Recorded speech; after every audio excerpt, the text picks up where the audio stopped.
Նիկոլի ուրախ ավտոբուսը թափառում է ամբողջ Հայաստանով, բայց իրենց կեղծ ուրախության ետևում թաքնվում է իրենց իրական նպատակը, որը ոչ այլ ինչ է, քան Հայաստանի եւ հայոց ինքնության վերջնական ջնջումը։ Բայց այդ ամբողջի հետ մեկտեղ մյուս կողմում այն բոլոր ուժերը, ումից որ մենք կարող էինք ակնկալել հակամարտություն, զբաղված են փաստացի քաղաքական բոտոքսով եւ այդ ամբողջ երկրով սփռված իրենց դեմքերից արդեն իսկ ժողովուրդը հոգնել է, չնայած որ պաշտոնական ընտրարշավը դեռ չի էլ մեկնարկել։ Եվ այնուամենայնիվ, չնայած որ ժողովրդի ճնշող մեծամասնությունը ցավոք սրտի իրոք ընկղմված է ստրկամտության մեջ, այնուամենայնիվ գտնվում են մարդիկ, ովքեր հակադարձում են Նիկոլին հանդիպելով նրան փողոցներում, ովքեր ասում են իրեն ամբողջ ճշմարտությունը, եւ այդ մարդիկ են իրական հայերը։ Ու երբ որ Նիկոլը փորձում է կերպարանափոխվել, երբ որ փորձում է իրեն դնել այն երազած իր կողմից տղու տեղ, որ իբր թե մաչո է, թե բայց իրականում բոլորս գիտենք ինչ է, այնուամենայնիվ նույնիսկ այդ պարագայում իր ամբողջ մտքերը ուտելու մակարդակից այս կողմ չեն գալիս։ Բայց մենք, Նիկոլ, խնդիր չունենք այդ անհայտ իբր թե անտերանհայտության, մենք գիտենք ով ես դու։ Մենք գիտենք, Նիկոլ, դու նա ես, ով հանձնեց Արցախը, դու նա ես, ով որ համարձակվեց ոտնահարել ամբողջ հայոց ազգային սրբությունները,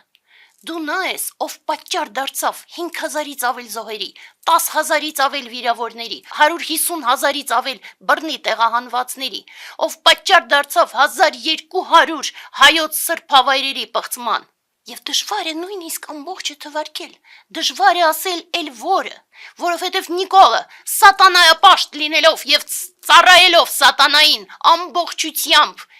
ջանում է բոլոր եկեղեցիների պղծման ուղղությամբ, ոչ միայն թույլ է տալիս, որ թշնամին պղծի եկեղեցիները, այլ նաեւ հենց ինքը իր սատանայական ծեսերով փորձում է պղծել մեր սուրբ եկեղեցիները եւ ծառայելով թշնամուն համարձակվում է անդադար նպատակասլաց քարկոծել եւ քայքայել հայ առաքելական սուրբ եկեղեցին, որը դարեր շարունակ եղել է, կա եւ կմնա հայոց ինքնության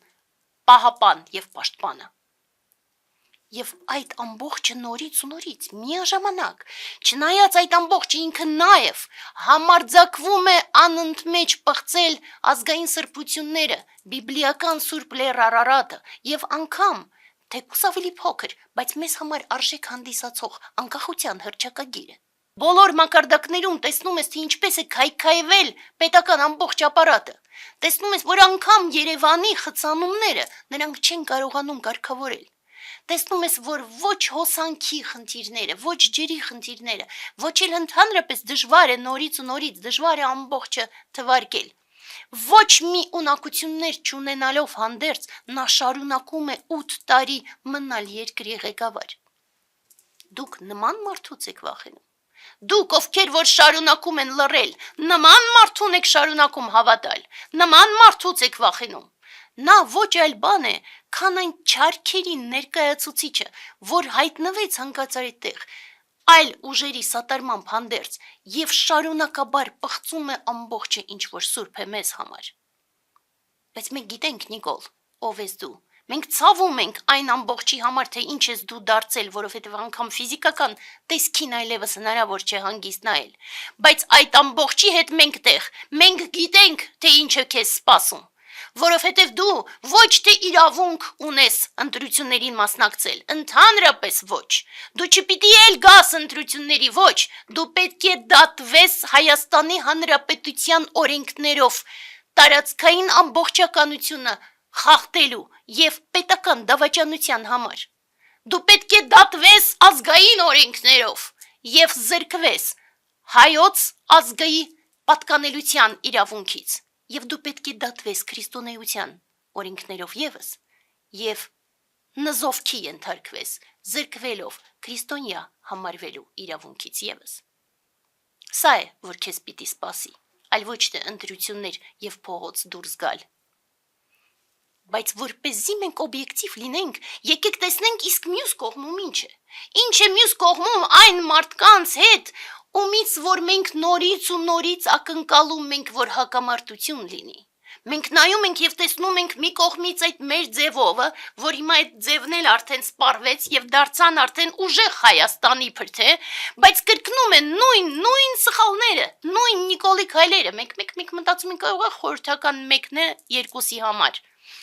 Իրենք նույն ձևով շրջում են ավտոբուսներով, ու գիտեք, այնքան զարհուրելի է, երբ որ վարակ է, երբ որ ժանտախտի նման չարիք է տիրում երկրում, ոչ ոք այդ պահին չի ասում, որ մեր խնդիրներից մեկը կողքի շենքի պատուհանի վերանորոգումը, ոնց որ իրենք են անում։ Եվ եթե դուք կարող եք կառավարել ինչ-որ մի բան, ապա գոնե ձեր տաշիր պիցցան կարգավորեիք եւ նորմալ սրճարանների ցանց դարձնեիք։ Ու այդ ամբողջը հիրավի զարհուրելի է, եւ ես ասեմ, ես չեմ զարմանա, եթե Նիկոլի հնչեցված այդ սյուրպրիզը, որ ինքը իր ԿՊԱ-ականներին պատրաստվում է մատուցել, լինի ոչ այլ բան, քան հանկարծ այդ ուժեղ Հայաստանի կամ մեր ձևովի իրենց միանալը։ Մենք ոչ մի բանի արդեն չենք զարմանում։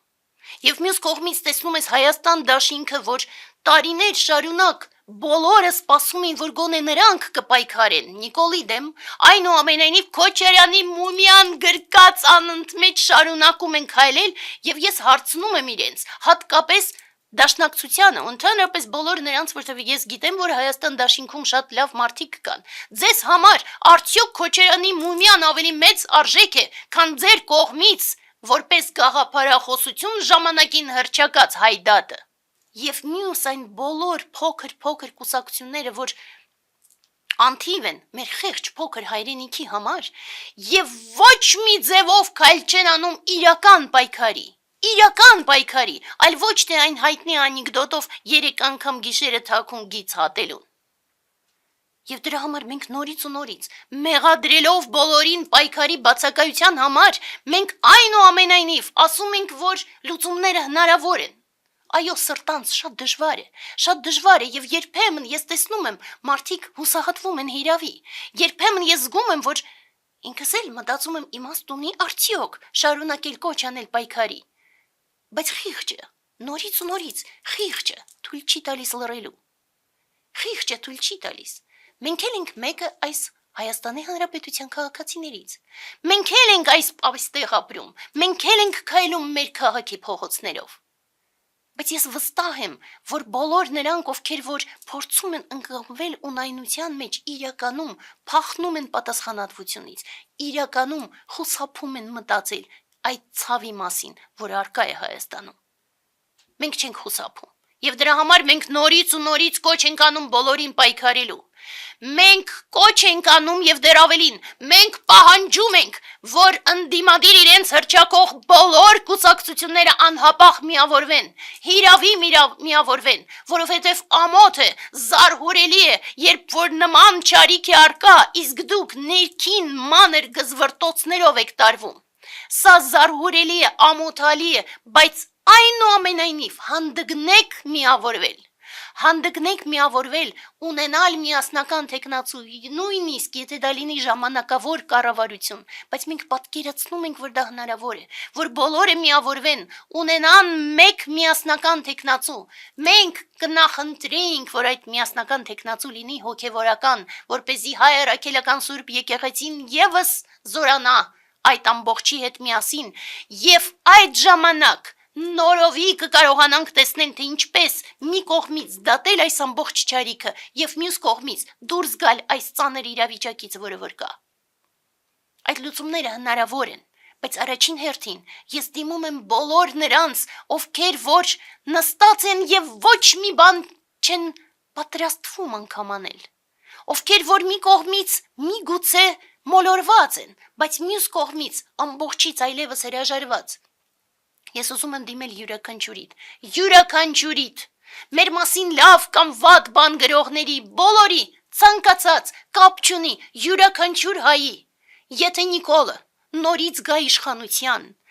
ապա նա վերջնական հնարավորություն կստանա ամբողջը վերջնական ավերելու։ Եվ ես հարցնում եմ ձեզանից յուրաքանչյուրին, դուք ուզում եք որ ինքը ոչնչացնի Հայաստանը։ Դուք ուզում եք, որ ինքը ոչնչացնի հայոց ամբողջ ազգային ինքնությունը։ Եվ ամենակարևորը, դուք պատրաստ եք մասնակցելու Հայաստանի